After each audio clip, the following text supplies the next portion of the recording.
Bismillahirrahmanirrahim. Assalamualaikum warahmatullahi wabarakatuh. Saya Inga Septifa Laska dengan NIM 2202111010.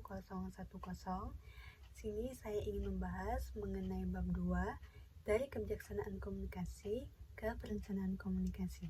Ini pembahasan yang pertama itu mengenai apa itu kebijaksanaan komunikasi. Jadi kebijaksanaan komunikasi ini yang pada dasarnya itu pasti ada di setiap bangsa maupun di dunia. Dan di dalam kebijaksanaan komunikasi ini terbagi menjadi dua, secara implisit maupun secara eksplisit. Jadi, bahwa kebijaksanaan komunikasi yang secara implisit ini kebijaksanaan yang secara tidak tertulis, namun bisa berbentuk suatu aturan dan juga kebiasaan dalam masyarakat. Contohnya itu yang terjadi dalam masyarakat atau sejak kecil yang selalu kita lakukan dengan berinteraksi. Misalnya kita kan diajarkan nih sama orang tua kita kalau misalnya berbicara kepada orang yang lebih tua itu kita pasti menggunakan bahasa yang lebih sopan. Sedangkan bahwa kebijaksanaan komunikasi secara eksplisit ini kebijaksanaan yang secara tertulis dan sudah dibentuk. Contohnya itu seperti suatu peraturan perundang-undangan yang peraturan perundang-undangan dari lalu lintas, yang dimana peraturan itu kita perlu menaatinya.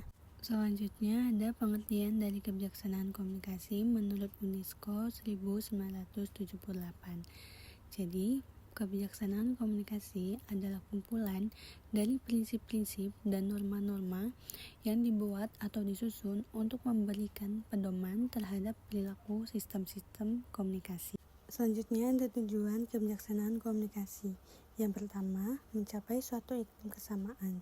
Jadi maksudnya kebijaksanaan komunikasi yang baik yang bertujuan untuk menciptakan kesamaan, pemahaman, dan semangat dalam mencapai tujuan.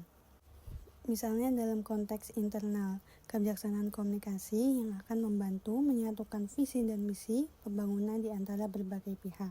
Sedangkan dalam konteks eksternal, kebijaksanaan komunikasi yang memfasilitasi dialog dan kerjasama yang efektif dengan negara lain.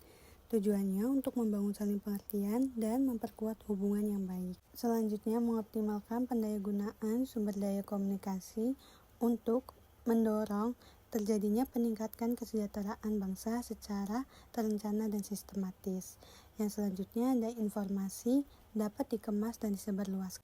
Jadi maksudnya informasi yang disampaikan melalui kebijaksanaan komunikasi ini harus relevan dengan kehidupan sehari-hari, serta memberikan motivasi kepada masyarakat. Contohnya, pemerintah Indonesia yang memiliki program komunikasi yang menyampaikan informasi tentang menjaga kesehatan dan juga kebersihan lingkungan untuk mengajak masyarakat dalam berpartisipasi dalam kegiatan gotong royong.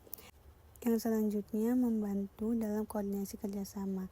Jadi kebijaksanaan komunikasi harus memfasilitasi koordinasi yang baik antar berbagai lembaga dan juga organisasi.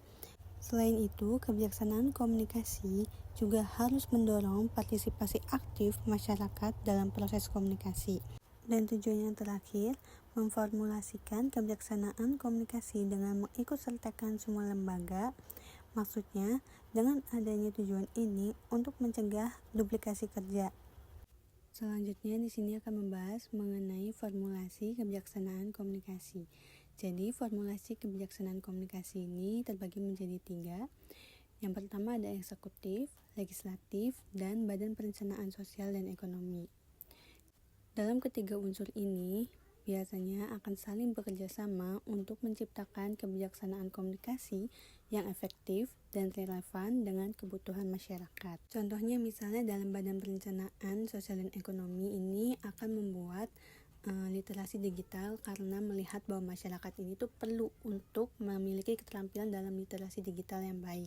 Nah, legislatifnya ini yang akan membuat undang-undang yang akan mendukung dari program-program literasi digital tersebut dengan melalui adanya alokasi anggaran untuk pelatihan dan juga kampanye dari literasi digital. Sedangkan yang secara eksekutifnya ini yang akan melihat atau yang akan membantu dalam melalui kerjasama dengan berbagai pihak seperti lembaga pendidikan, dengan masyarakat, dan juga dengan media massa. Dalam memformulasi kebijaksanaan komunikasi, adanya persoalan-persoalan pokok yang utama. yaitu adanya tujuan komunikasi. Jadi tujuan komunikasi ini yang akan menentukan tujuan apa yang akan kita capai dari adanya kebijaksanaan komunikasi. Setelah itu, kita menentukan sasaran dari audiensnya. Misalnya, kita akan menjangkau anak-anak, remaja, maupun dewasa. Nah, setelah kita menentukan dari sasaran audiensnya, kita perlu menentukan pesan apa yang akan kita sampaikan kepada audiens.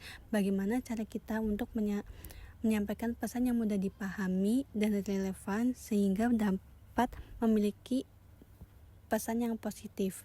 Nah, setelah itu kita perlu menentukan media dan salurannya. Apa yang media dan saluran yang paling efektif untuk kita gunakan supaya bisa diterima oleh audiens. Nah, setelah kita menentukan media dan salurannya, yaitu kita juga perlu menentukan kredibilitas sumber.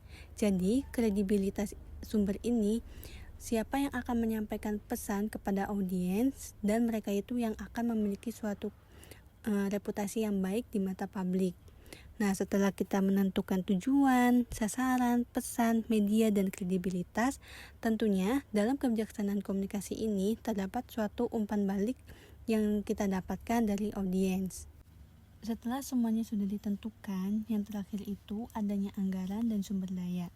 Jadi, anggaran dan sumber daya ini maksudnya berapa anggaran yang tersedia untuk melaksanakan kebijaksanaan komunikasinya.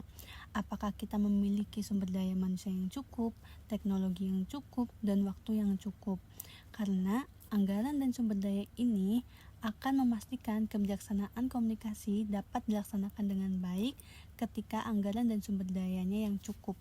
Contohnya misalnya tujuan komunikasinya untuk meningkatkan pentingnya dari gizi anak balita. Nah, sasarannya itu kan pasti ke anak balita. Nah, setelah kita menentukan sasarannya, pesan disampaikannya. Misalnya pesan yang disampaikannya itu lebih menekankan tentang menjaga kebersihan lingkungan dan juga menjaga makanan maupun minuman. Nah, setelah kita menentukan pesannya, kita perlu memikirkan media dan saluran apa yang akan kita gunakan. Misalnya dengan media cetak untuk disebarluaskan dengan brosur atau juga bisa dengan melalui media sosial. Nah, setelah itu menentukan kredibilitas sumbernya. Siapa yang akan menyampaikan pesan tersebut? Pastinya kita juga akan menentukan ahli dari kesehatan maupun dokter. Nah, setelah semuanya sudah ditentukan, pastinya ada umpan balik dan evaluasinya. Yang terakhir ada anggaran dan sumber daya. Jadi maksudnya dalam anggaran dan sumber daya ini pasti akan membutuhkan anggaran yang besar ketika melakukan suatu kegiatan. Keterbatasan dalam memformulasi kebijaksanaan komunikasi. Yang pertama ada keterbatasan pemahaman audiens. Biasanya adanya suatu perbedaan dari persepsi. Selanjutnya ada keterbatasan informasi. Biasanya adanya kurangnya data yang akurat atau informasi yang berlebihan. Selanjutnya ada keterbatasan bahasa, itu biasanya adanya pemilihan kata yang tidak tepat. Dan yang keempat ada keterbatasan media komunikasi. Biasanya tidak semua media cocok untuk semua pesan. Dan yang terakhir adanya hambatan eksternal atau noise. Pembahasan yang terakhir mengenai hubungan antara kebijaksanaan komunikasi dan perencanaan komunikasi. Jadi, kedua hal ini akan saling berkaitan satu sama lain atau juga bisa diibaratkan seperti sebuah sistem yang saling berkaitan. Tetapi, kedua hal ini ketika tidak sinkron, maka tujuan yang sudah dibuat ini akan gagal atau tidak berhasil dan akan sia-sia. Mungkin itu saja pembahasan dari saya mengenai kebijaksanaan komunikasi, keperencanaan komunikasi. Kurang lebihnya mohon maaf. Wabillahi taufiq wal hidayah. Wassalamualaikum warahmatullahi wabarakatuh.